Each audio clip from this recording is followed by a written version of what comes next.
Vol Paris-Quito, capitale de l'Équateur, 13h15 de vol, avec escale et changement à Madrid. Le décalage horaire est de moins 6 heures.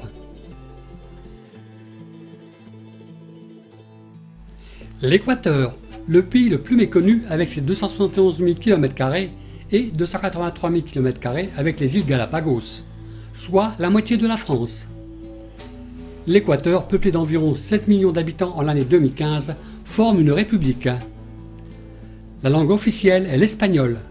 Les Indiens, eux, parlent pour la plupart le quechua, mais comprennent l'espagnol. Les dialectes sont parlés par de nombreuses autres tribus. Depuis l'année 2000, le dollar a remplacé le sucre comme monnaie officielle. L'Équateur est coincé entre l'océan Pacifique, la Colombie et le Pérou. L'Équateur est divisé en 4, la côte, la Sierra, la jungle et les îles Galapagos. La côte, plaine côtière de 20 à 180 km de largeur. La Sierra au centre, les Andes sont formées de 2 chaînes de montagnes parallèles. Un chapelet de 51 pics volcaniques couronne la cordillère des Andes, avec des volcans en activité. Le versant oriental des Andes s'ouvre sur l'Amazonie équatorienne, l'Oriente. Avec ses 130 370 km², elle couvre près de 50% de la superficie du pays. Une extrême diversité de paysages se réunit dans ce grand voyage en Équateur. Villes, volcans, lacs, côte pacifique, île de la Plata, les petites Galapagos, sud et forêt d'Amazonie.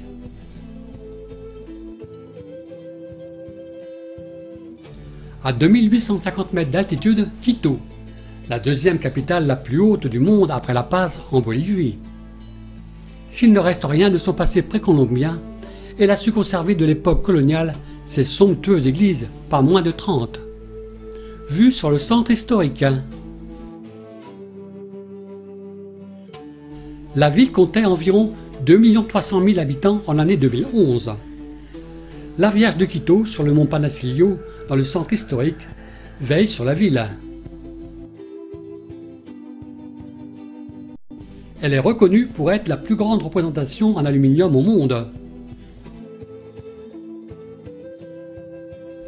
Les 2 tours de 80 mètres de haut de la basilique del Voto nationale, la plus haute de l'Équateur. Sa construction a été lancée en 1883. Cette basilique est considérée comme le lieu de culte le plus grand d'Équateur et d'Amérique du Sud.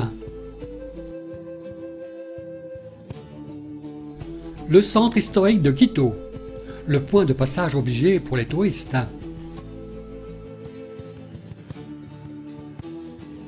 Le monastère augustin de l'Incarnation de Saint-Jean, datant de 1877. À 2 pas, l'église jésuite de la Compagnie de Jésus, la plus richement décorée de l'Amérique du Sud.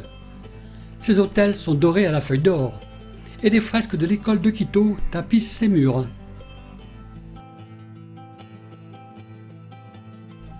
Le Quito historique et colonial, avec ses nombreuses églises et couvents datant de l'époque espagnole. Commerce.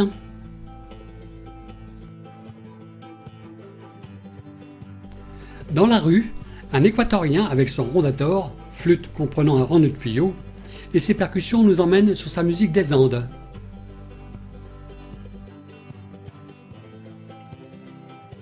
Sur la place San Francisco,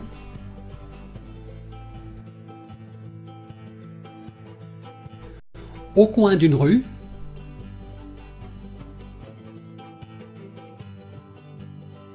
le conquistador espagnol, Sébastián de Balcázar, s'empara de Quito en 1534. On lui doit l'implantation du centre historique sur les ruines de la ville brûlée par les Incas eux-mêmes.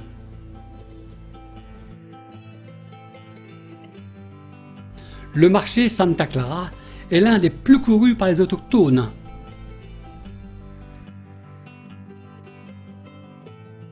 On peut fureter dans les étals à la recherche de légumes.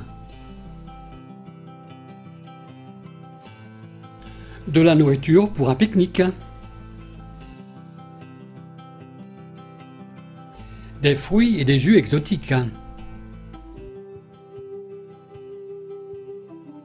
des fleurs naturelles ou synthétiques. Qui veut mes pots en terre cuite ou mes bibelots? On y trouve aussi de la viande, tel ce cochon. Pourquoi ne pas prendre un pied de porc? Une profusion de viande s'offre à nous.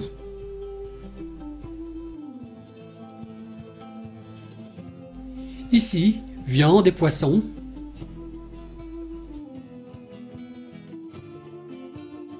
On peut y manger à toute heure de la journée, dans une ambiance bon enfant, et pour une somme modique. Place de l'Indépendance.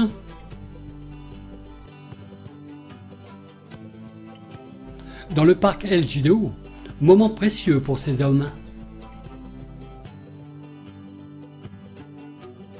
Sur le chemin de la forêt sèche de Jérusalem, des broméliaciers poussent sur cet arbre, cachant un bougainvillier. Le bougainvillier,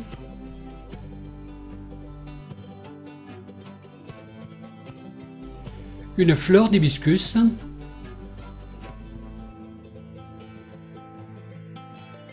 fleur de golden trumpet,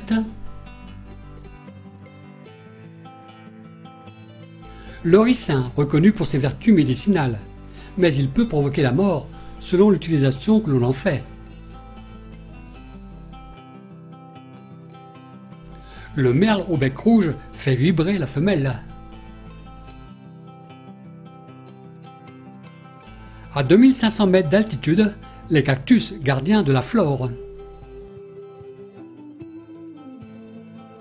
Ces fleurs en infusion pour une meilleure digestion. L'aile Algésica Cholan, des figuiers de Barbarie,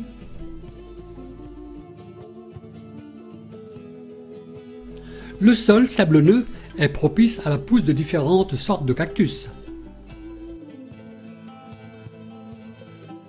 Ces vautours noirs ou aurubus noirs sont des charognards. Fleurs de cactus,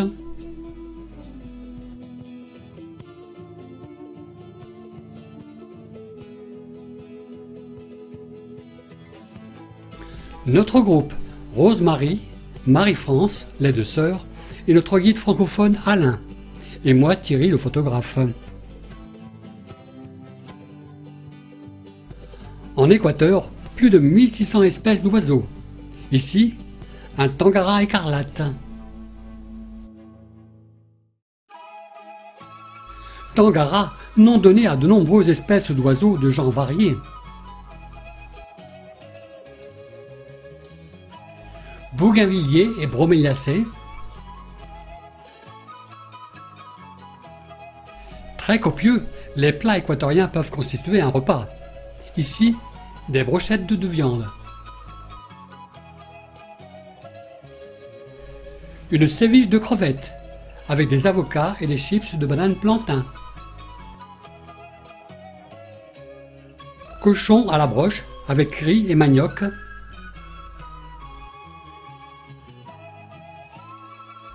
En Équateur, on mange de la soupe tous les jours.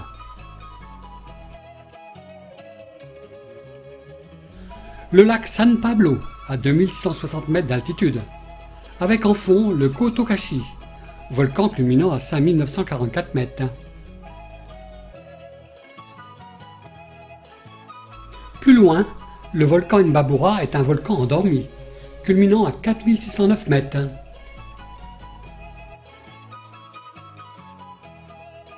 Le marché Eugenio Vespasio, au pied des volcans. On y trouve de la viande,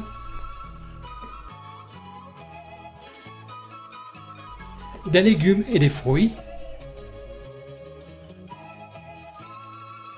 Église très colorée, avec en fond le volcan Imbabura, 4609 mètres d'altitude. Les lupins constituent un genre de plante de la famille des légumineuses. Les graines, très riches en protéines, servent pour l'alimentation humaine et animale. Direction Parc du Condor, où bon nombre de rapaces sont sauvés de la captivité. Le condor des Andes. Son envergure de 3,20 m en fait le plus grand des oiseaux terrestres volants. Un aigle.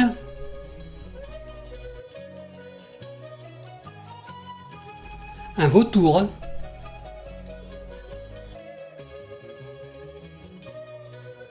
Une chouette.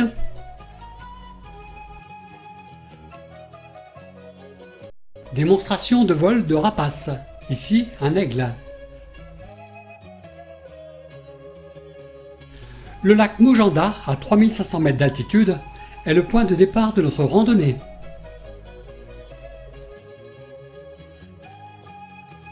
Nous partons pour l'ascension du Fouya Fouya, à 4200 mètres d'altitude. Dans la montée,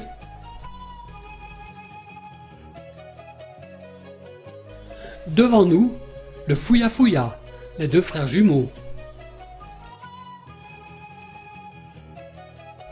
Ascension de celui-ci sous l'air ravi de Marie. La Chapaya.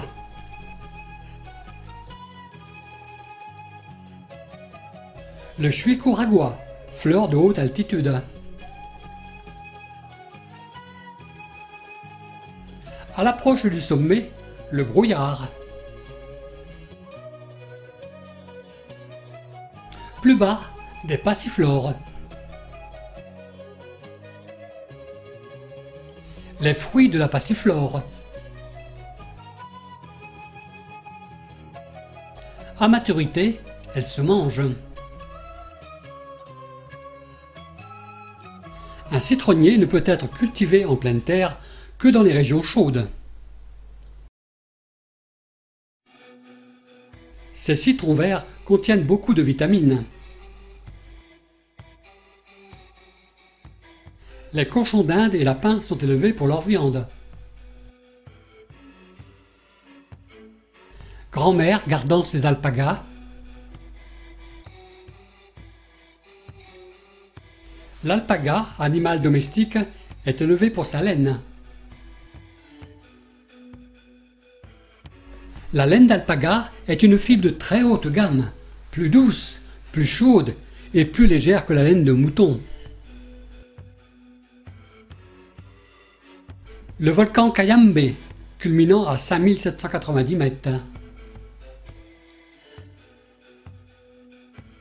Le volcan Imbabura, culminant à 4609 mètres. Débardage du bois, ici de l'eucalyptus.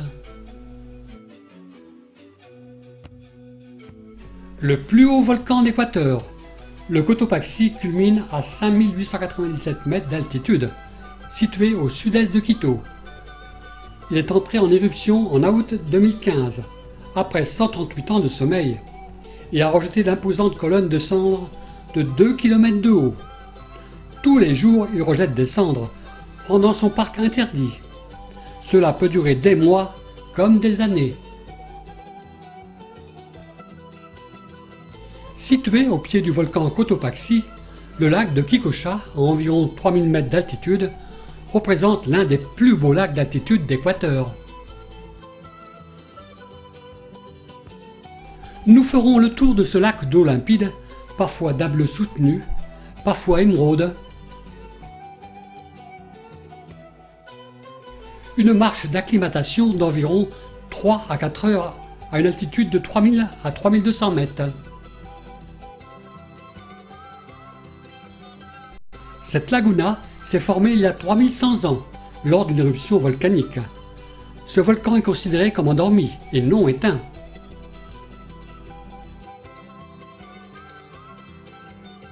Au centre de l'ancien cratère se trouvent deux îles légendaires, couvertes de végétation, issus des éruptions volcaniques successives. L'accès à ces îlots est interdit. À côté, le volcan Imbabura, 4609 mètres d'altitude. Sur le sentier,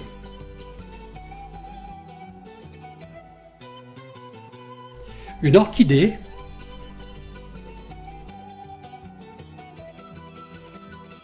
différentes fleurs équatoriales.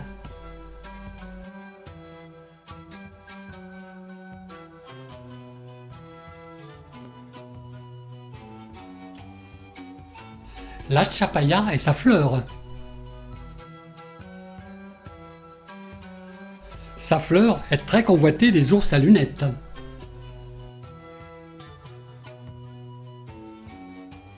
Une passiflore.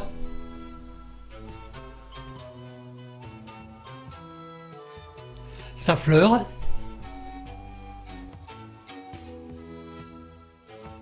Dans l'arbre, un oiseau, un tangara à 7 couleurs. La locasia, plus connue sous le nom d'oreille d'éléphant. Mairie de Kotokashi, non loin du lac de Kikosha. La rue principale de Kotokashi regorge de boutiques. Le canton compte une importante population indigène. Environ 37% de la population totale du canton. Travaux de couture.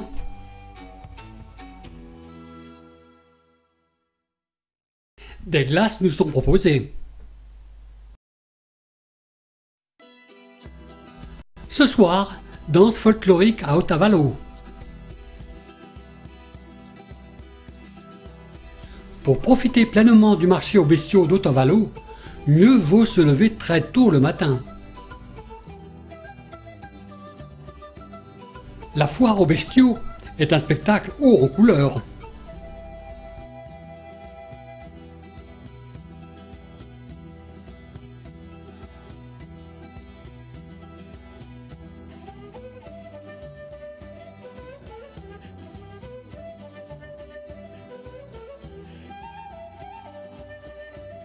C'est rigolo de voir arriver les cochons tenus par une corde.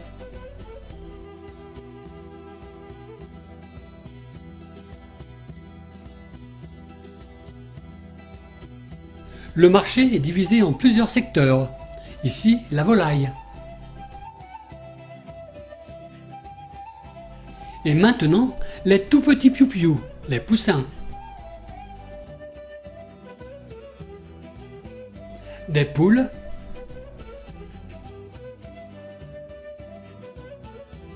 Des cochons d'Inde,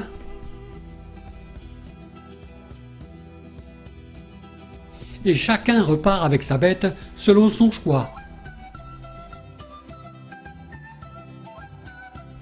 Un alpaga,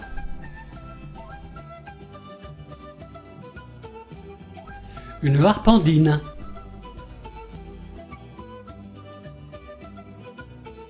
vente de légumes à l'ombre de son parasol, qui protège également son enfant qu'elle porte dans son dos. Mémé fatigué.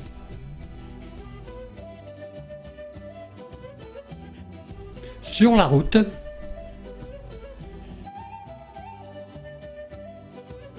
nous entrons dans Otavalo.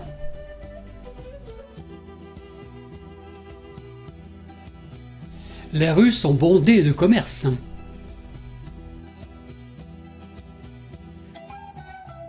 Vente de lingerie féminine. Vente de miel.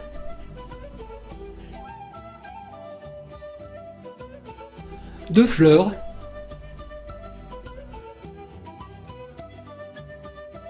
De la viande de cochon cuit. Les cochons cuits vendus par part peuvent se manger sur place. Autre étal de viande. Toutes sortes de viandes sont proposées. On remarquera l'absence de mouches autour de ces viandes. L'absence des mouches due à l'altitude. Nous sommes toujours au-dessus de 2000 mètres.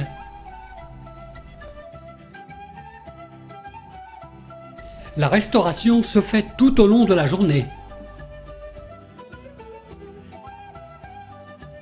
Les étals de commerce prennent une partie de la rue. Fruits de toutes sortes.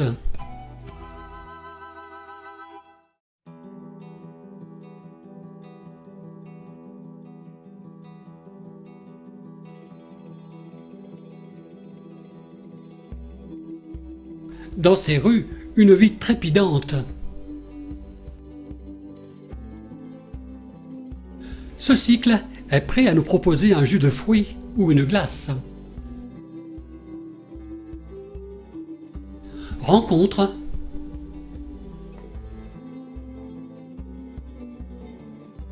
Vente de tissus.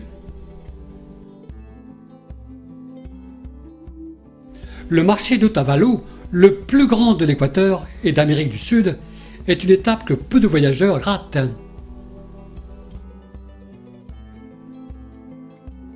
Quelques notes de musique en espérant recevoir quelques money. À côté, la vie du marché continue. Rencontres et échanges se font.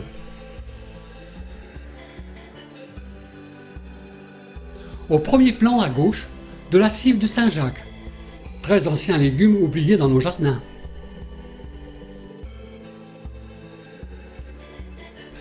Les feuilles de la cive sont utilisées en assaisonnement de plats et de salades composées. À nouveau des plats cuisinés, dont ce cochon cuit.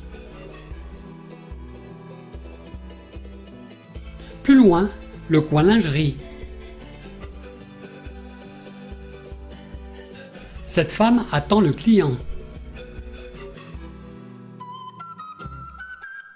Cathédrale d'Otavalo, construite par les conquistadors espagnols en l'année 1534. Ce soir, dans l'hôtel à Puerta El Corazon à Massachi, nous fêtons les 50 ans de Marie. Des leçons de meringues nous sont données par Yosso, la propriétaire de l'auberge.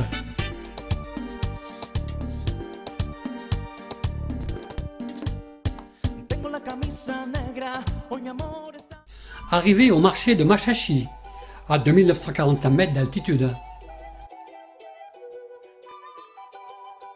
Des cireurs de chaussures. Si vous avez des vêtements à recoudre,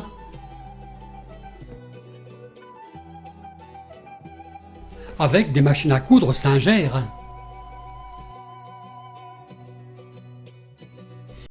L'Équateur fourmille de marchés.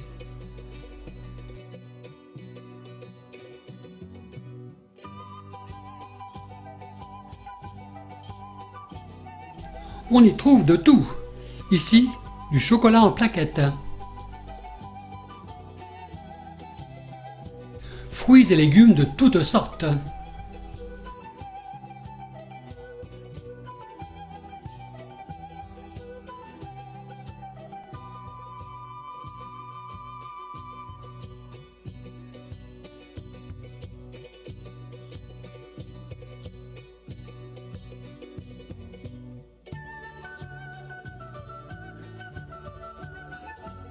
Musicien équatorien jouant du rondador et s'accompagnant de ses percussions.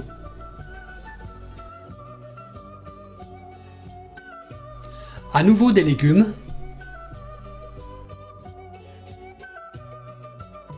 Les petits pois sont écossés sur le marché.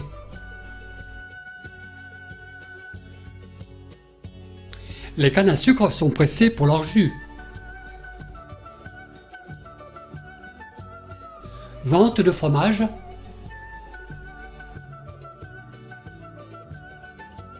Mémé dans sa visite. Charmant petit bambin.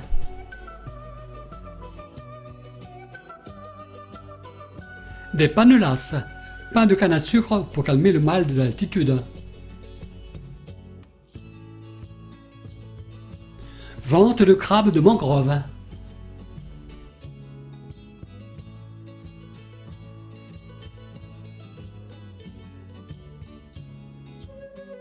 Église de Machachi.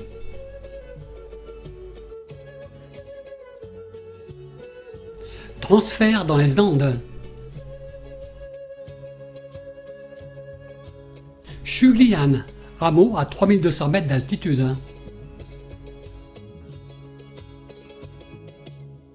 Le commerce se fait au dos des véhicules.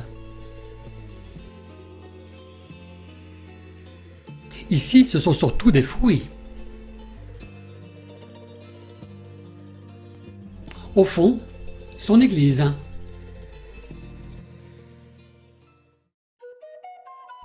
L'intérieur.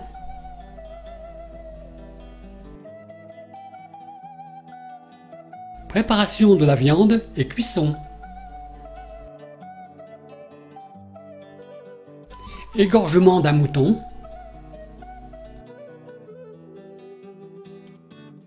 Et dépeçage du mouton.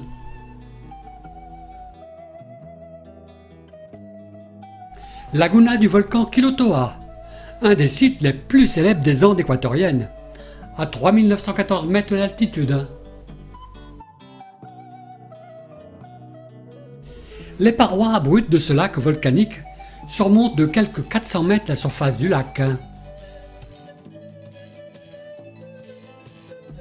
La montée et la descente peuvent se faire également à dos de cheval.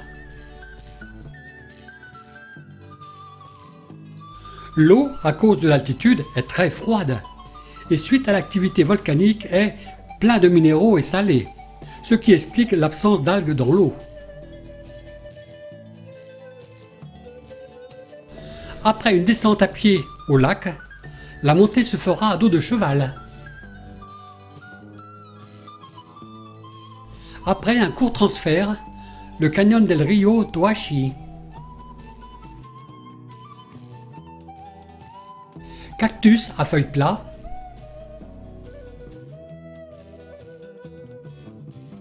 Cactus produisant de nombreuses branches, soit blanches, plaquées sur de fines épines blanches.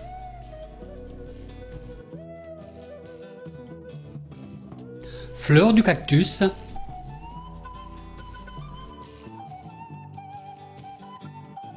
Forêt équatoriale d'altitude. Un coroto à tête noire.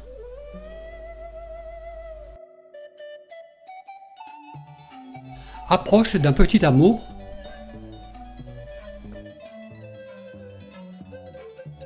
Fleurs de broméliacées.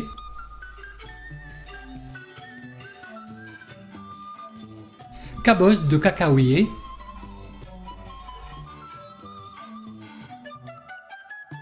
Nous arrivons dans la ville de la Mana. Un tuk-tuk, tricycle motorisé. Marché de la Mana.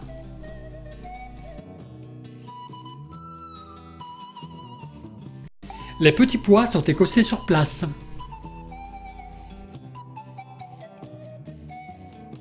On y trouve aussi de la viande. Aujourd'hui, c'est le jour de la Toussaint. Nous allons donc nous approcher d'un cimetière. La Toussaint dure 3 jours en Équateur.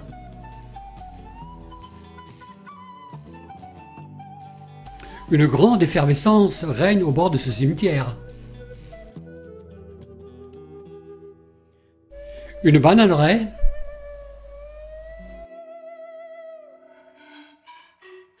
Quevedo, chef-lieu de canton.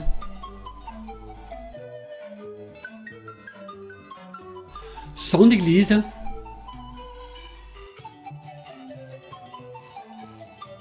Des fleurs nous sont proposées.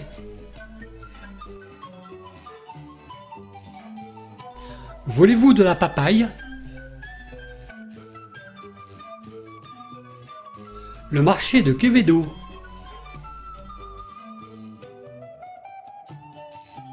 Thierry, votre serviteur, bien entouré.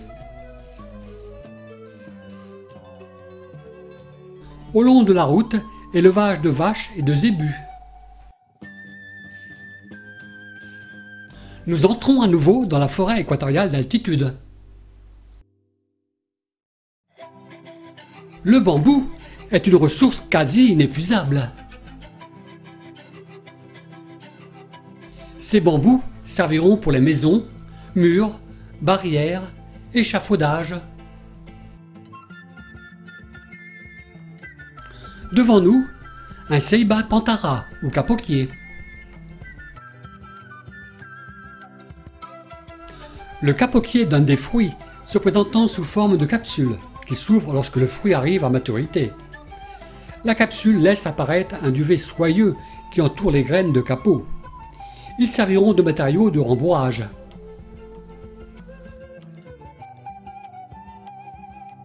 Nous sommes ici à Puerto López, au bord de l'océan Pacifique, pour nous rendre sur l'île de la Plata, une île des Galapagos. Rosemary, Marie-France et Thierry sur la plage de Puerto López. Les pêcheurs réparent leurs filets. Plage de Puerto López.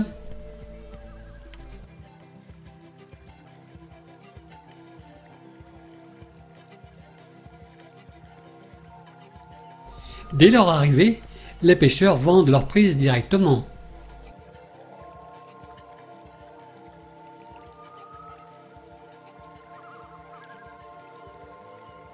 Arrivée de notre bateau pour nous rendre sur l'île de la Plata. Départ pour 2 heures de bateau.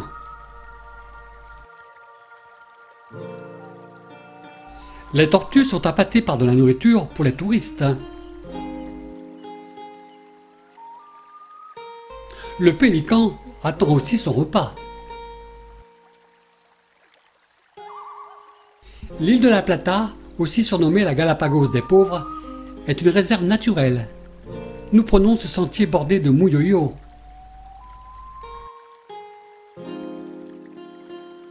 Fleurs du muyoyo.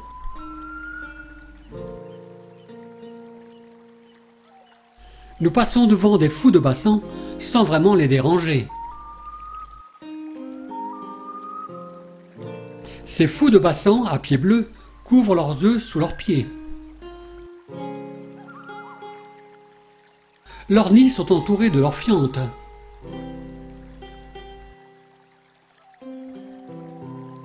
Cette espèce est appelée fou car elle est maladroite sur terre. Très spectaculaire, les fous de bassin planent haut dans les airs avant de plonger dans la mer à grande vitesse, de l'ordre de 60 km à 110 km/h, lorsqu'ils aperçoivent une proie. Sa vue est si perçante que cet oiseau repère un banc de poissons à 40 mètres. La femelle y pond un seul œuf blanc bleuté, que les 2 partenaires couvrent à tour de rôle environ pendant 44 jours. Les fous de bassin à pieds bleus ont les narines fermées de manière permanente, spécialisés pour la plongée. Ils se nourrissent essentiellement de petits poissons comme les sardines, les anchois. Aux abords des falaises nichent des fous de bassin. Le masque noir qui part du bec et couvre jusqu'aux yeux permet de les reconnaître.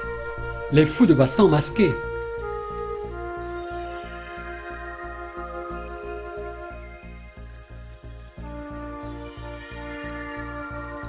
Les fous de bassin nichent en conolidence sur les falaises. Fou de bassin et ses petits.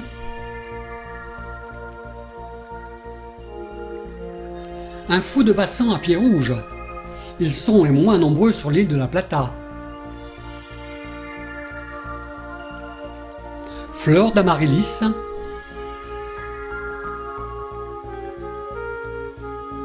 Une frégate dans son nid.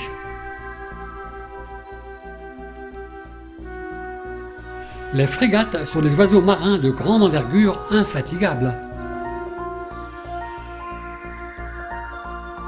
Les mâles ont une poche rouge sous la gorge. Afin d'attirer les femelles, sa gorge se transforme en un gros ballon rouge.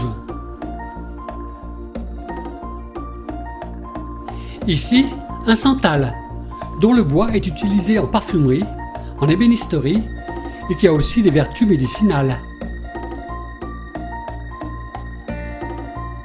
À nouveau des frégates.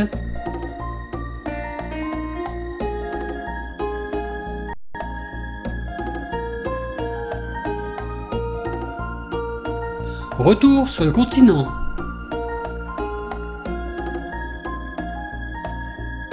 La plage de Los Frailes, une des plus belles plages de Puerto López. Cette plage sert de reproduction pour les tortues marines une partie de l'année.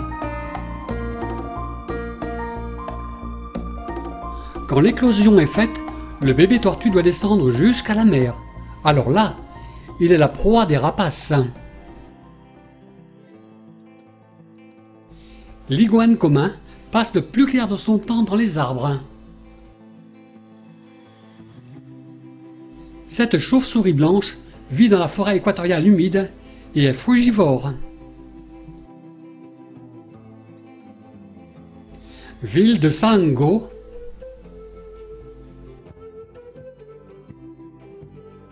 Salve, église surplombant la mer, est un lieu de pèlerinage pour les catholiques. Le plus gros sport de glisse de l'Équateur, Montañita. Rue de Montañita, où sexe, drogue et rock'n'roll semblent bien décrire cette ville. De nombreux fruits sont proposés. Église de Montañita.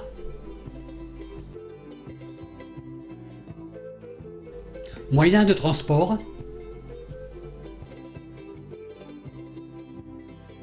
Le long de notre route, des maisons de pêcheurs. De l'autre côté, leurs bateaux sur la plage de l'océan Pacifique. Le parc national de Las Cajas, à une altitude de 3000 à 4500 mètres. Avec plus de 250 bassins et lacs, le plus riche de toutes les Andes. Des tulipes des Andes.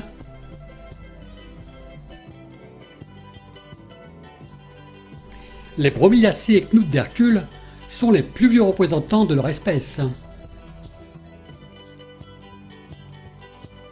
Un petit palmier Toquila, que l'on trouve qu'en Équateur, dont les fibres des feuilles serviront pour la fabrication de chapeaux Panama. Nous sommes à Cuenca. La fabrication de ces chapeaux Panama peut aller jusqu'à plus de 6 mois, selon la finesse du tissage. Après que les fibres de la palme ont été extraites, et après séchage par le récoltant soit terminé, vient alors le difficile tissage effectué dans les villages. Alors les chapeaux sont donnés à la manufacture. Les bains successifs donneront au chapeau sa couleur blanche ou ivoire. Après le séchage, des formes métalliques lui donneront ses formes définitives. Après 5 passages sous cette presse hydraulique, le chapeau prendra sa forme définitive, le Panama. Puis vient la pose et la couture du ruban intérieur. Enfin, le Panama est terminé.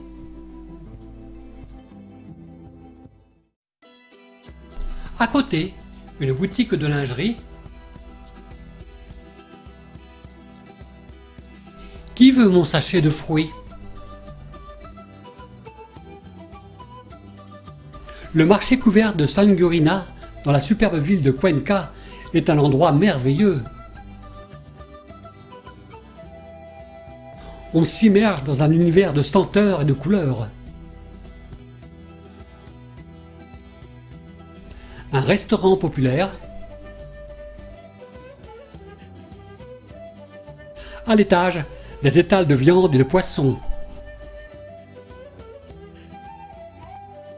Des cochons grillés.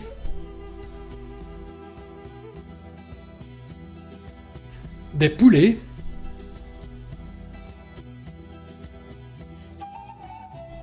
Des fleurs à foison.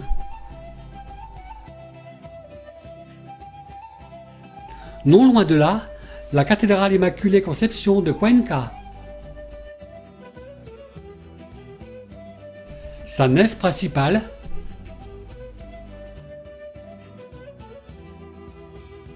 Le chamanisme en Équateur est très pratiqué.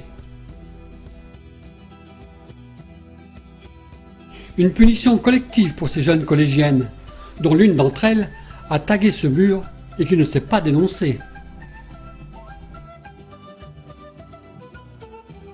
Femme en attente d'un client. Dès le plus jeune âge, on exerce le métier de cireur. Femme canari portant le chapeau typique des Amérindiens dans la province de Canar au sud de l'Équateur. Un rince-bouteille.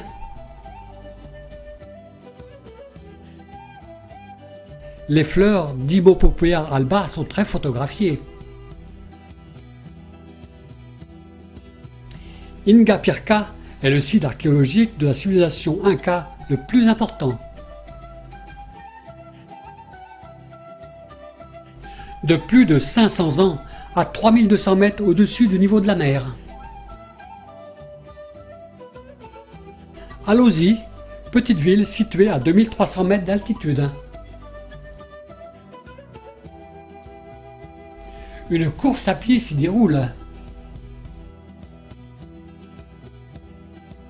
Les rafraîchissements sont là. Le spectacle est dans la rue.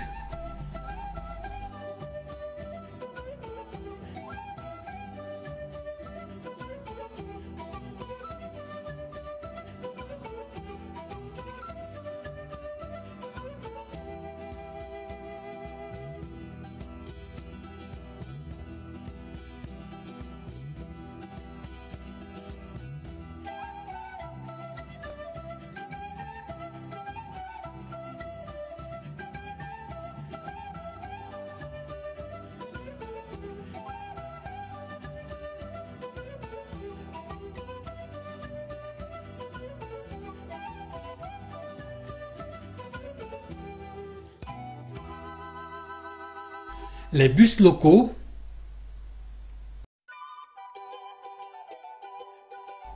Le chapeau et la tenue vestimentaire donnent le statut de la personne.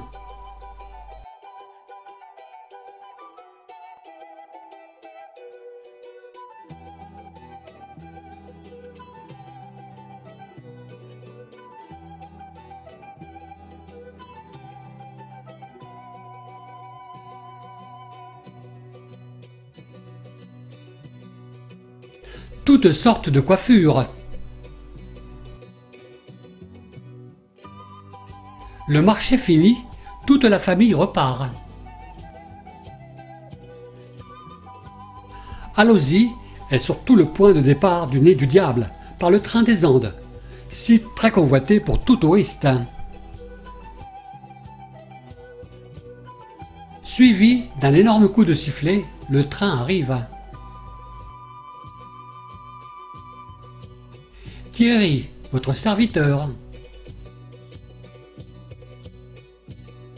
Intérieur du wagon. Une voie ferrée à plus de 2000 mètres d'altitude, dont les zigzags se succèdent dans une montée et descente spectaculaire.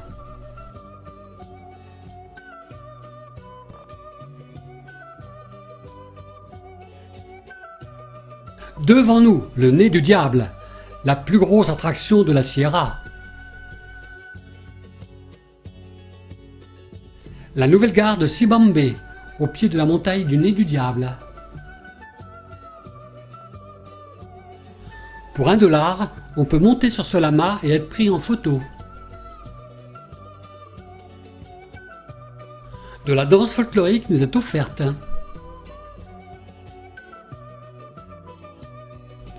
Nous prenons maintenant la direction du parc du Chimborazo.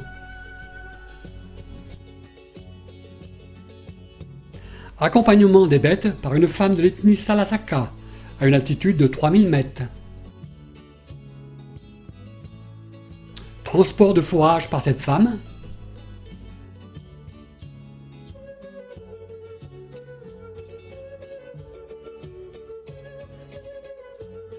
Semences.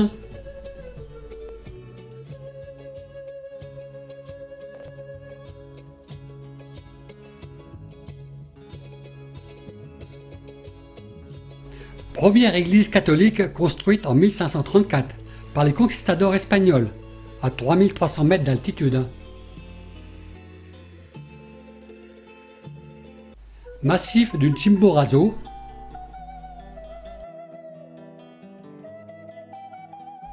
Le Chimborazo est un volcan culminant à 6310 mètres d'altitude, le plus haut volcan actif au monde.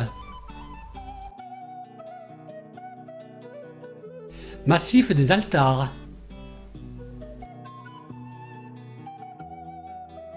Différentes strates de lave de ce volcan. L'épaisseur des couches varie fortement, de quelques millimètres à plusieurs kilomètres. Notre première Vigogne a plus de 4000 mètres d'altitude. Elle est apparentée au lama et à l'alpaga. Le Chuicuragua, fleur de haute altitude.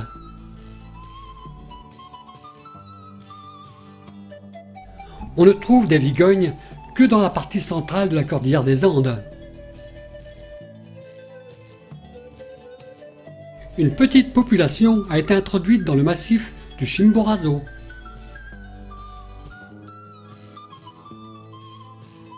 Notre groupe à 4200 mètres d'altitude. Le Chimborazo, volcan culminant à 6310 mètres. La vigogne est un animal farouche, très méfiant.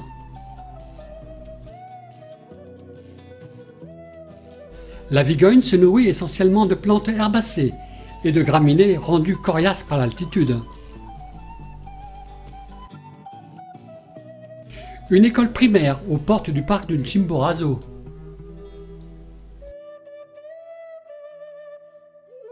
Dans chaque école, on y trouve une église. Il est 10h30, c'est la récréation. Ils font du football et bien sûr, ils viennent nous voir. L'école n'est pas obligatoire. L'école primaire commence à l'âge de 5 ans et se termine à 11 ans. Plus loin, récolte de carottes pour toute la communauté. Le volcan Tungurahua, culminant à 5023 mètres d'altitude. Église de Banos, au pied du volcan Tungurahua, à 1810 mètres d'altitude. La nef de cette église a son plafond peint avec force de détail et couleurs vives. Cloître de Banos. Artisans travaillant en l'ivoire végétal.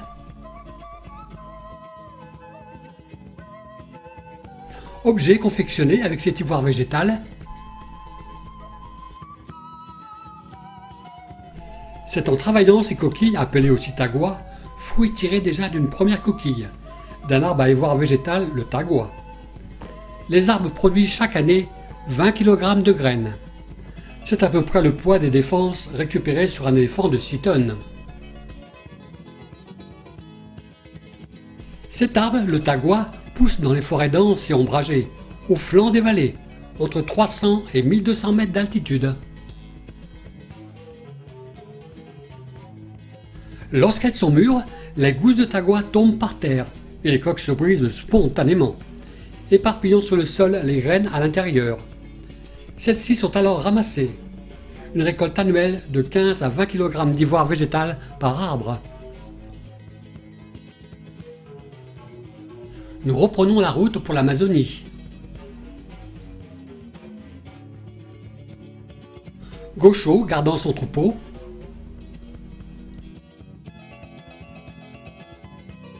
Fruits et légumes sont proposés.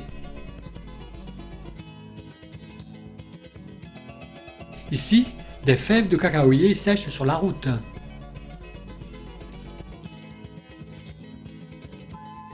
Nous sommes sur la route des cascades. Ici, une tyrolienne traverse ce canyon. Pour le repas du midi, nous nous arrêtons à un restaurant. Ici, des larves de scarabée.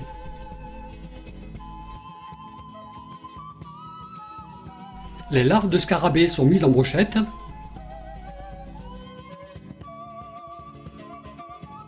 Le tout est mis à griller.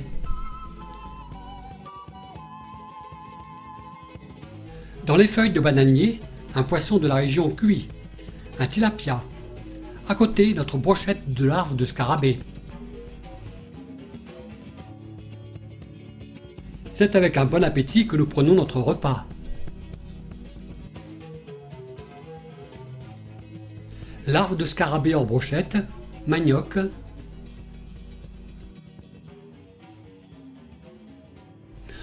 Que c'est bon!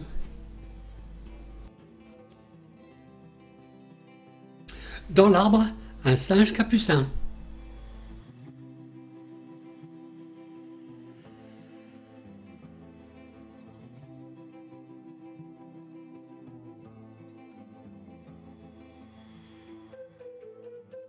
Nous sommes ici, aux portes de l'Amazonie, dans la province de Napo.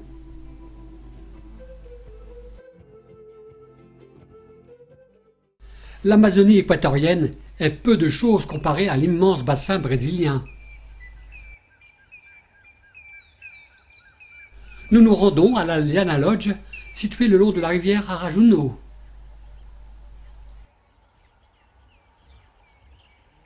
Notre bungalow, où se trouvent nos chambres.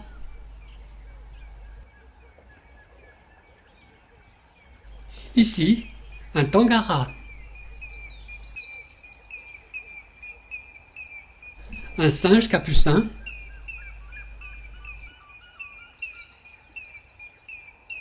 Le roucou donne des fruits rouges à épines remplis de graines.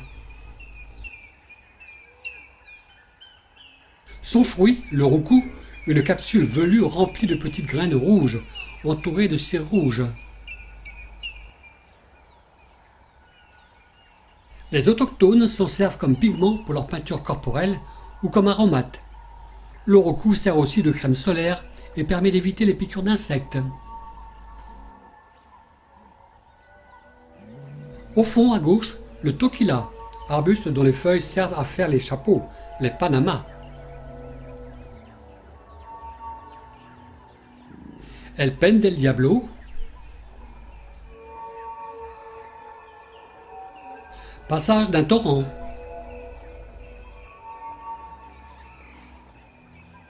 À droite, un Castillo elastica, arbre dont l'écorce se comporte comme un élastique. Le kaoubab, de la famille des fromagers, bois très précieux. Le seul passage est ce cours d'eau.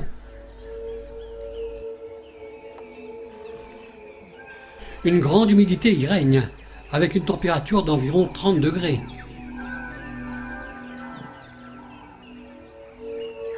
Au milieu de cette forêt,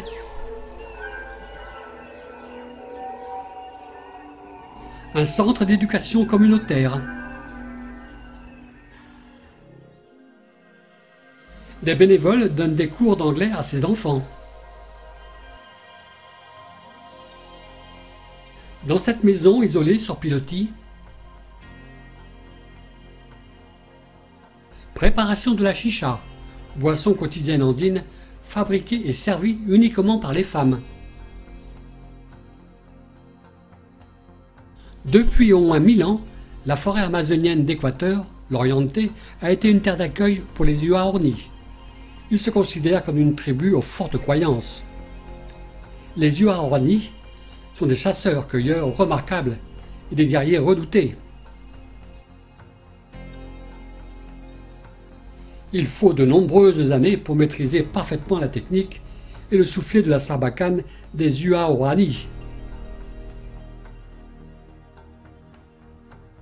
Certains chasseurs expérimentés sont capables de toucher une proie à 40 mètres. Fascinant et terrifiant, les réducteurs de tête. Technique des Indiens Jivaro qui décapitaient et réduisaient la tête de leurs prisonniers, vers l'an 1450. Un héliconia.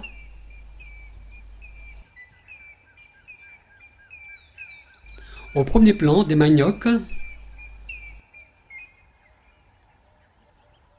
Son rhizome fournit une fécule dont on tire le tapioca. Celui-ci est également mangé comme légumineuse. Un singe laineux.